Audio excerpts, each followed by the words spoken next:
Voltamos com a lei de crimes hediondos. No bloco anterior, você aprendeu que o homicídio é crime hediondo quando qualificado ou quando praticado em atividade típica de grupo de extermínio.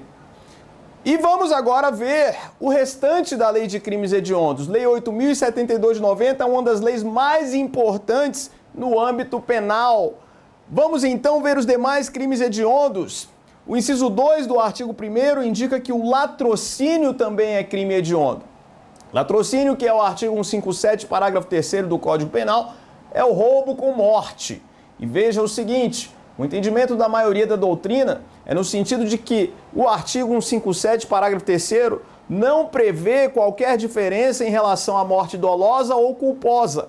Em ambos os casos, ocorrendo no crime de roubo uma morte dolosa em que o agente tenha tido a vontade de matar, ou então uma morte culposa, uma morte acidental em virtude da violência causada, como por exemplo o sujeito que dá um soco na vítima, a vítima então cai, bate a cabeça na calçada e em virtude dessa pancada ela morre. Em ambos os casos vamos ter crime hediondo segundo a doutrina majoritária, pouco importa se a morte é dolosa ou culposa. É o que vamos, portanto, anotar no nosso caderno. Em relação ao latrocínio, entre parênteses, roubo com resultado morte. Em relação ao latrocínio, entre parênteses, roubo com resultado morte. Para a configuração da hediondez, é indiferente ser a morte dolosa ou culposa, segundo o entendimento majoritário. É indiferente ser a morte dolosa ou culposa, segundo o entendimento majoritário. O inciso 3 traz a extorsão qualificada pela morte, artigo 158, parágrafo 2º do Código Penal, também como um crime hediondo. A extorsão é um crime muito parecido com o roubo, com algumas diferenças importantes, mas crimes relativamente parecidos. Vamos estudar isso quando tivermos nosso curso de parte especial do direito penal, do Código Penal, mas saiba que, havendo extorsão com resultado morte, assim como o roubo com resultado morte, a extorsão com resultado morte vai ser crime hediondo, é crime hediondo, segundo a Lei 8.072 de 90. Olha ainda o que diz a Lei 8.072 de 90, o inciso 4 diz extorsão mediante sequestro e na forma qualificada. Veja que interessante, o artigo 159, tanto o caput quanto os parágrafos 1º, 2º e 3º. O crime de extorsão mediante sequestro, em que se sequestra uma vítima e pede-se uma quantia pelo seu resgate. Este crime é crime hediondo, seja qual for a sua modalidade, simples ou qualificada. Seja qual for a modalidade, simples ou qualificada, a extorsão mediante sequestro sempre será crime hediondo, segundo o artigo 1º, inciso 4 da Lei 8.072 de 90. O inciso 5 diz que o estupro é crime hediondo. Estupro é crime hediondo em qualquer modalidade. Seja o estupro simples, seja o estupro qualificado. Estupro é crime hediondo. O inciso 6, o estupro de vulnerável, que foi inserido pela Lei 12.015 de 2009. Estupro de vulnerável é aquele crime em que pratica-se um ato libidinoso com pessoa vulnerável. A pessoa vulnerável, que você vai anotar no seu caderno, que pode ser a pessoa menor de 14 anos. Vulnerável, primeiramente, a pessoa menor de 14 anos. É ainda vulnerável a pessoa doente ou deficiente mental que não tenha discernimento para a prática do ato. Não basta ser doente mental para haver estupro de vulnerável. O doente mental tem que ser aquele que não tem discernimento para a prática do ato sexual. Neste caso, vai haver estupro de vulnerável. E ainda, pessoa que, por qualquer outra forma, não possa oferecer resistência. É estupro de vulnerável, por exemplo, praticar ato libidinoso com alguém que está desacordado, com alguém que está dormindo, com alguém que está embriagado. Vai haver estupro de vulnerável. Então veja que interessante. Praticar ato libidinoso se aproveitando de uma pessoa embriagada é estupro de vulnerável, crime hediondo conforme a Lei de Crimes Hediondos e crime previsto no artigo 217-A do Código Penal. Temos ainda a epidemia com resultado morte. Crime de epidemia, se acarretar resultado morte, também será considerado crime hediondo. O inciso 7, letra B, diz que a falsificação, corrupção, adulteração, alteração de produto destinado a fins terapêuticos ou medicinais também é considerado crime hediondo. É o artigo 273, caput, parágrafo 1º, parágrafo 1º-A e parágrafo 1º-B do Código Penal. Então, a falsificação de remédio é crime hediondo. E aí, a crítica feita pela doutrina acerca desse inciso 7, letra B. No sentido de que a falsificação de um remédio para câncer é crime hediondo, assim como a falsificação de um cosmético. Então, nós vamos ter, neste caso aqui, a hediondez em condutas diferentes. Um produto para pele, por exemplo, que sirva para rejuvenescer, que tenha um fim terapêutico, que tenha um fim medicinal. Neste caso, vai haver hediondez, independentemente da gravidade daquela falsificação. Falsificação de qualquer remédio que seja, vamos ter crime hediondo. E ainda, também é crime hediondo, segundo o inciso 8, o favorecimento da prostituição ou de outra forma de exploração sexual de criança ou adolescente ou de vulnerável. Artigo 218-B, caput e parágrafos 1º e 2º do Código Penal. Então, o favorecimento da prostituição ou outra forma de exploração sexual de criança ou adolescente ou de vulnerável é crime hediondo, segundo a Lei 8.072 de 90. É crime hediondo, segundo a Lei 8.072 de 90. Essa é uma alteração que ocorreu agora, no ano de 2014, alteração muito importante que já vai começar a ser cobrada nas provas. E o parágrafo único diz ainda: considera-se também hediondo o crime de genocídio previsto nos artigos 1º, 2º e 3º da Lei 2889, de 1º de outubro de 1956. Genocídio é crime hediondo. Mas você tem que saber o que é o genocídio. E não confundir genocídio simplesmente com a prática de vários homicídios.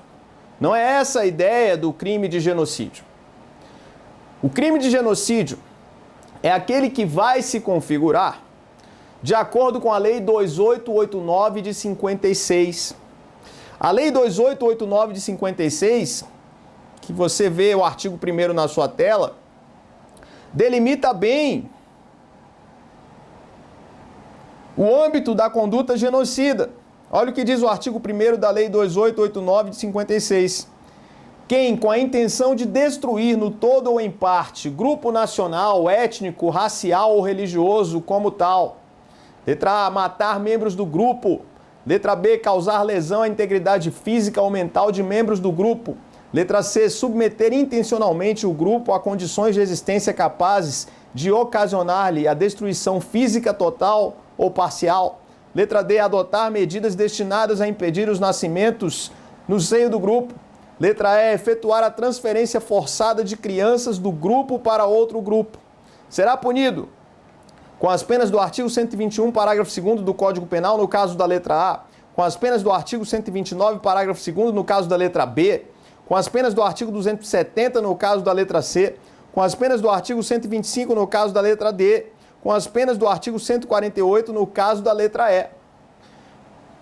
Veja que a conduta genocida está ligada à intenção de destruir no todo ou em parte grupo nacional, étnico, racial ou religioso. Grupo nacional, étnico, racial ou religioso. A conduta genocida está ligada à destruição total ou parcial desses 4 grupos. Não confunda, então, simplesmente genocídio com aquela situação do sujeito que entra numa sala de cinema armado com a metralhadora e atira contra todo mundo. O senso comum vai dizer que ali houve um genocídio, mas não é o genocídio que está na Lei 2889 de 65 que traz uma outra ideia para o genocídio. Destruição total ou parcial de grupo nacional, grupo étnico, grupo racial ou grupo religioso. E os tipos penais do Código Penal atinentes à conduta genocida é que definirão as penas para o genocídio. Compreendeu isso? Fácil isso? Então nós temos o delito de genocídio. E olha que interessante. A doutrina vai dizer que o genocídio constitui uma norma penal em branco, ao revés ou invertida. O crime de genocídio constitui norma penal em branco ao revés ou invertida. Vinícius, por quê? Porque no caso do genocídio, a conduta está prevista na Lei 2889 de 56. Porém, as penas estão previstas no Código Penal. É o Código Penal quem dá eficácia ao artigo 1º da Lei 2889 de 56. Genocídio, norma penal em branco, invertida ou ao revés. O complemento da norma diz respeito à sanção. A sanção está no Código Penal, enquanto o preceito primário está na Lei 2889 de 56. Muito bem, então você viu quais são os crimes previstos como hediondos segundo a Lei 2889 de 56. Vimos a Lei de Genocídio 2889 de 56, o artigo 1º, quais são as condutas que constituem o genocídio. Por exemplo, caiu numa prova de procurador da República, isso já tem uns 10 anos, caiu numa prova de procurador da República qual seria o crime de, na única fonte de uma aldeia indígena, colocar uma substância que deixasse as mulheres estéreis. Que crime era esse? A banca examinadora queria a resposta do candidato. Esse crime é genocídio. Colocar uma substância na única fonte de água de uma aldeia indígena, substância esta capaz de deixar as mulheres estéreis, constitui crime de genocídio, porque aí o objetivo é não permitir que ali haja perpetuação daquele grupo étnico. Temos então crime de genocídio. Muito fácil isso. E agora a nossa análise será do artigo 2º da Lei de Crimes Hediondos, e esse artigo é importantíssimo porque ele traz as consequências da hediondez. Quando um crime é hediondo, quais são as consequências disso? É o artigo 2º da Lei 8.072 de 90 que vai trazer as consequências. E vamos então para o artigo 2º. Os crimes hediondos, a prática da tortura, o tráfico ilícito de entorpecentes e drogas afins e o terrorismo são insuscetíveis de 1. Anistia, graça e indulto. 2. Fiança. Então vamos analisar esses dois incisos que estão no artigo 2º da Lei 8.072 de 90. O primeiro deles, os crimes hediondos e também os equiparados são insuscetíveis de anistia, graça e indulto. Então o artigo 2º, parágrafo 1º, traz a primeira questão, o artigo 2º, inciso 1, da Lei 8.072 de 90, vai trazer a primeira questão importante, primeira questão relevante, que é a vedação, a anistia, a graça e ao indulto. Vedação à anistia, também vedação à graça, também vedação ao indulto. Também a vedação ao indulto. Não é nosso objetivo aqui detalharmos o que é anistia, o que é graça, o que é indulto. Em linhas gerais, tanto a anistia quanto a graça quanto o indulto constituem causas extintivas da punibilidade. Significa que estas causas extintivas da punibilidade são inadmissíveis em crimes hediondos e equiparados, tanto a anistia, quanto a graça, quanto o indulto. A anistia, que consiste num ato do poder legislativo. Então, falar em anistia é falar necessariamente numa lei, porque a anistia advém de ato do poder legislativo, gerando a extinção da punibilidade, anistiando determinados crimes praticados. Melhor exemplo no Brasil é a lei de anistia, que perdoou os crimes praticados durante o regime militar. Lei de anistia adveio, obviamente, do poder legislativo. A anistia advém do poder legislativo e é um ato direcionado a uma coletividade de pessoas. Já quando falamos da graça, estamos falando de um ato do poder executivo. Aliás, um ato do chefe do poder executivo. Ato do poder executivo é a graça. E quando falamos do indulto, também estamos falando de ato do poder executivo. Ato do poder executivo é o indulto por meio de decreto do presidente da República. Então, tanto a graça, quanto a anistia, quanto o indulto são vedados em relação aos crimes hediondos e também aos crimes equiparados. Muito cuidado com uma coisa, no entanto. Olha só. A Constituição Federal, quando fez referência aos crimes hediondos e equiparados, vedou somente a anistia e a graça. A Constituição diz que os crimes hediondos e equiparados são insuscetíveis de graça e anistia, não tendo feito referência ao indulto. A vedação ao indulto adveio de lei ordinária, que é a lei de crimes hediondos. A primeira discussão é se a Lei 8.072 de 90 poderia ter acrescentado o indulto como vedação em relação a crimes hediondos e equiparados. E o STF disse que é perfeitamente possível o acréscimo do indulto por meio de lei ordinária. Hoje não há mais discussão acerca da impossibilidade de indulto em relação a crimes hediondos e equiparados. Impossibilidade esta que não está expressa na Constituição Federal, não está explícita na Constituição Federal, mas que o STF disse que a lei ordinária pode sim ampliar este rol de vedações e acrescentar também o indulto. O indulto, portanto, é vedado em relação aos crimes hediondos e equiparados. E aí eu faço uma ressalva que nós vamos estudar quando tratarmos da lei de tortura, a lei 9455 de 97. Olha só. Na lei de tortura, a vedação é somente a anistia e a graça. A lei de tortura não faz referência ao indulto como vedado para o crime de tortura. A lei de tortura é especial em relação à lei de crimes hediondos, que é uma lei geral.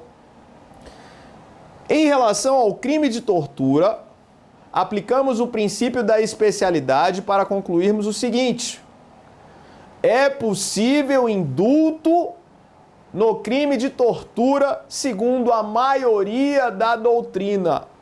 É possível indulto no crime de tortura, segundo a maioria da doutrina. Vinícius, por quê? Porque a lei de tortura só fez vedação à graça e à anistia, não tendo feito qualquer referência ao indulto. E como a lei de tortura é especial em relação à lei de crimes hediondos, prevalece sobre a lei de crimes hediondos quanto ao crime de tortura. É possível, portanto, indulto no crime de tortura. É possível indulto na tortura, segundo a doutrina majoritária. Agora veja só. Em relação aos crimes hediondos em geral, vamos agora colocar a tortura de lado e analisar os demais crimes hediondos. O indulto é vedado. Então, por exemplo, o indulto é ato do poder executivo, em que, por exemplo, uma pessoa está cumprindo a pena e se ela preencher determinados requisitos, aquela pena ela será extinta. Vai haver o perdão e de imediato a pessoa deixa de cumprir a pena porque ela foi perdoada. houve um ato de clemência do presidente da República por meio de decreto e aquela pessoa que preencheu os requisitos para o indulto não cumpre mais a pena. O indulto é causa extintiva da punibilidade. Bacana. Mas uma pergunta se impõe agora quando falamos de crime hediondo. E a pergunta é a seguinte: o indulto parcial, entre parênteses, comutação da pena, o indulto parcial, entre parênteses, comutação da pena, é vedado em relação aos crimes hediondos? Então coloque isso no seu caderno, isso é muito importante. O indulto parcial, entre parênteses, comutação da pena, é vedado em relação aos crimes hediondos? Vou até colocar aqui no quadro para você não deixar de anotar.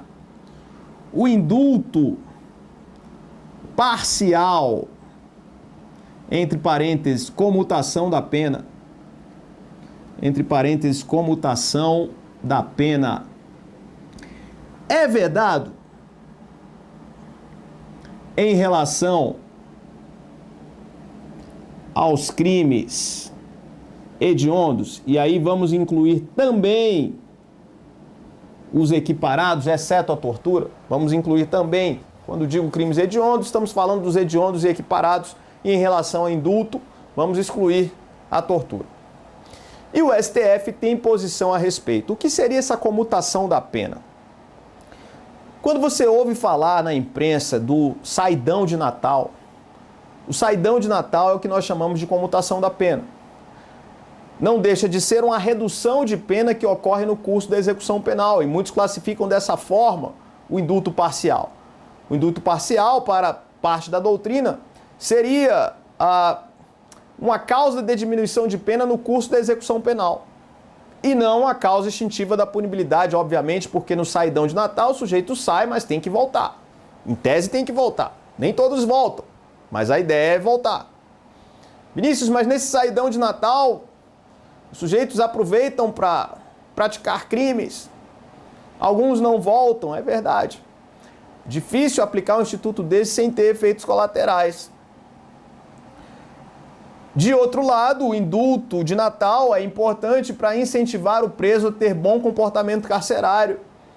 Ele serve para manter o clima de tranquilidade no presídio, porque o preso quer passar o Natal com a família. Então, a grande maioria, a imensa maioria dos presos, voltam a cumprir a pena. Voltam a cumprir a pena. E não tem interesse em fazer nada de errado durante o indulto de Natal, porque isso, inclusive, pode prejudicar o curso da execução da pena, perdendo alguns benefícios.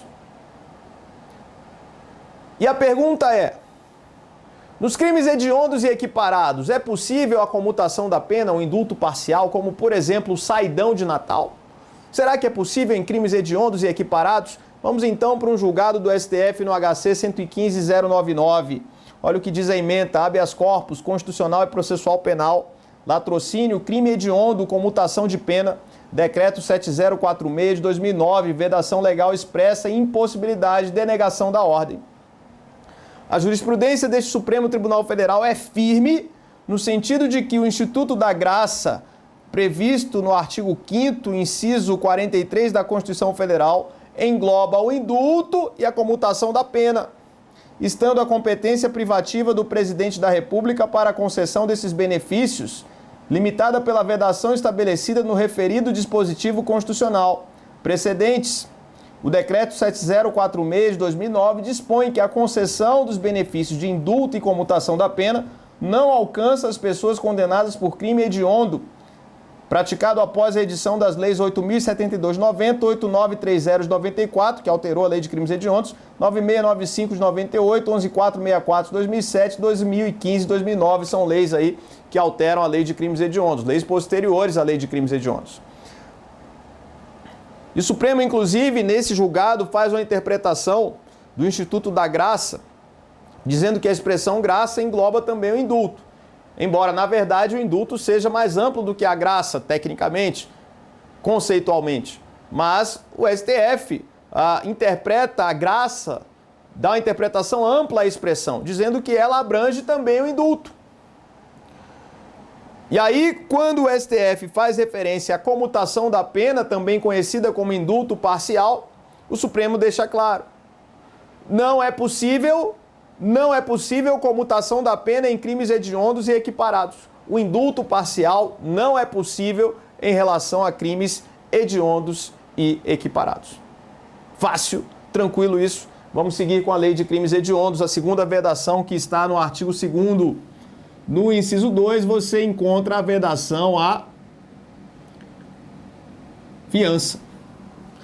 Os crimes hediondos são inafiançáveis, é o que diz a própria Constituição Federal. Crimes hediondos são inafiançáveis. O que significa isso? Olha só. Imagine que uma pessoa seja presa em flagrante por um crime hediondo, como um latrocínio, por exemplo. Será que o fato dela ter sido presa em flagrante obriga a que esta pessoa tenha que ficar presa durante todo o processo? Não necessariamente. O juiz pode conceder a liberdade provisória e esta pessoa poderá responder ao processo em liberdade, mesmo tendo sido presa em flagrante por um crime hediondo ou equiparado. E a pergunta é possível liberdade provisória em crime hediondo? E você vai responder que sim. Esse é o entendimento hoje que prevalece no Supremo. Uma pessoa presa em flagrante por crime hediondo pode ser solta durante o processo, pode ser concedida a liberdade provisória. O juiz, no entanto, se concede a liberdade provisória, não pode arbitrar fiança porque o crime é inafiançável. Vinícius, mas isso é uma contradição. O sujeito comete um crime hediondo, o juiz resolve conceder a liberdade provisória e o sujeito sai sem pagar. Sim, o sujeito sai sem pagar porque o crime é inafiançável. Esse tem sido o entendimento hoje que prevalece no Supremo Tribunal Federal. Então, coloque uma pergunta no seu caderno. Cabe liberdade provisória em crimes hediondos? É possível liberdade provisória em crimes hediondos? Você vai responder sim. É possível liberdade provisória. É possível que a pessoa responda solta ao processo depois de ter sido presa em flagrante. Mas se o juiz concede a liberdade provisória, não vai poder arbitrar fiança porque o crime é inafiançável. Veja então que esta expressão inafiançável, de certa forma, acaba favorecendo quem é solto em liberdade provisória no caso de crime hediondo, porque vai sair sem pagar nada. Mas muito cuidado com a coisa. Dizer que o juiz pode conceder a liberdade provisória não é a mesma coisa de dizer que o juiz necessariamente vai conceder a liberdade provisória. Se o crime é hediondo ou equiparado, a chance de o juiz conceder liberdade provisória é muito menor. A tendência do juiz é converter o flagrante em preventiva, sendo o crime hediondo ou equiparado. É a tendência, o que normalmente acontece no dia a dia. No entanto, ele pode conceder liberdade provisória se entender que é o caso do sujeito responder em liberdade. Concedendo a liberdade provisória, não poderá arbitrar fiança, porque o crime é inafiançável. O crime é inafiançável. Mas tome muito cuidado. Tome muito cuidado. Porque no Supremo Tribunal Federal, a questão ainda não é pacífica, embora predomine aquilo que eu digo. Olha só, vamos analisar a posição do STF a respeito. Então, para o STF, o que prevalece é que é possível liberdade provisória em crimes hediondos. Esse é o entendimento que hoje prevalece no Supremo Tribunal Federal, o de que é possível liberdade provisória em crimes hediondos. Concedida a liberdade provisória, o juiz não pode arbitrar fiança porque o crime é inafiançável. A expressão inafiançável significa a inadmissibilidade de fiança, mas possível é a liberdade provisória. Mas no Supremo existe quem entenda diferente. Por exemplo, a ministra Carmen Lúcia. Ela interpreta a expressão inafiançável que está na Constituição Federal como vedação à própria liberdade provisória. Então a questão ainda não é plenamente pacífica. Dizer que isso está pacificado é uma mentira. Não é verdade isso.